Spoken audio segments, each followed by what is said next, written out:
Today, I'm diving deep to find out if the Holy Spirit really guides us. I'm putting my faith to the test and seeing where it leads me. The concept of the Holy Spirit guiding us in our daily lives is a fundamental aspect of the Christian faith. As believers, we're told that the Holy Spirit is our comforter, our counselor, and our guide. But have you ever stopped to think about what that really means? Are we truly being guided by the Holy Spirit, or are we just following our own desires and impulses? The Bible is full of stories about people who were guided by the Holy Spirit, from the Apostle Paul to the prophet Isaiah. In Romans, we're told that the Spirit helps us in our weaknesses, interceding for us with groans that words cannot express. In John, Jesus promises that the Holy Spirit will guide us into all truth, and that He'll be with us forever. These are more than just nice phrases. They're promises that can give us hope and confidence as we navigate the ups and downs of life. I've had my own experiences with the Holy Spirit's guidance, from sensing a warning to avoid a dangerous situation to feeling a gentle nudge to reach out to someone who needed help. But one story that really stands out to me is about a friend who was struggling to decide whether to take a new job or stay in their current role. They felt torn, and they weren't sure what to do, until they had a dream that seemed to give them clear guidance. It wasn't a magic solution, but it was one of those whispers, those gentle nudges that can be easy to miss if we're not paying attention. There was a time in my life when I was facing a major decision, and I was really struggling to know what to do. I prayed for guidance, but I didn't get any clear answers, at least not at first. It wasn't until I took a step of faith, trusting that the Holy Spirit was guiding me, that things started to fall into place. It wasn't easy, and there were still plenty of unknowns, but looking back, I can see how the Spirit was guiding me the whole time. One of the most powerful testimonies I've ever heard is from a friend who was struggling with addiction. They had tried everything to get sober, but nothing seemed to work, until they sensed the Holy Spirit's presence in a way they never had before. It wasn't a magic solution, and they still had to do the hard work of recovery, but they knew that they weren't alone, and that the Spirit was guiding them every step of the way. So what does it look like to be guided by the Holy Spirit in our everyday lives? It's not always easy, and it's not always clear-cut, but it's real, and it's powerful. It's about trusting that the Spirit is with us, guiding us, and empowering us to live the lives God has called us to live.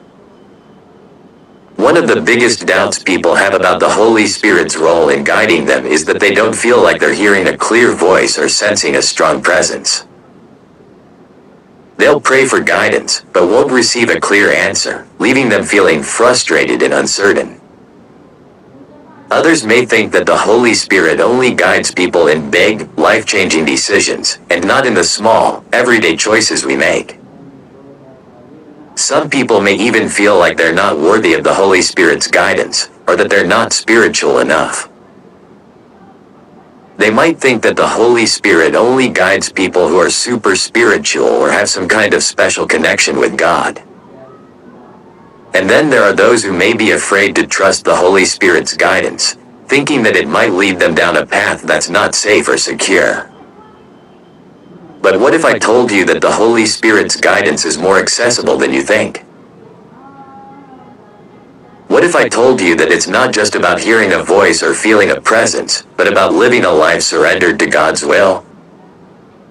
Throughout the Bible, we see countless examples of the Holy Spirit guiding individuals in various situations. In Acts chapter 16 verses 6 to 10, the Holy Spirit prohibited Paul and his companions from preaching in Asia, leading them to go to Macedonia instead. In Matthew chapter 4 verses 1 to 11, the Holy Spirit led Jesus into the wilderness to be tempted by Satan. And in Romans chapter 8 verses 26 to 27, it says that the Holy Spirit intercedes for us according to God's will, helping us to pray when we don't know what to say. I've also seen the Holy Spirit's guidance in my own life, as well as in the lives of those around me. I've had friends who felt the Holy Spirit nudging them to switch careers, even when it seemed crazy or uncertain. I've seen people sense the Holy Spirit's presence in times of crisis, giving them peace and comfort when they needed it most. And I've experienced it myself, feeling the Holy Spirit prompt me to take certain actions or make certain decisions that seemed daunting at first, but ended up being exactly what I needed.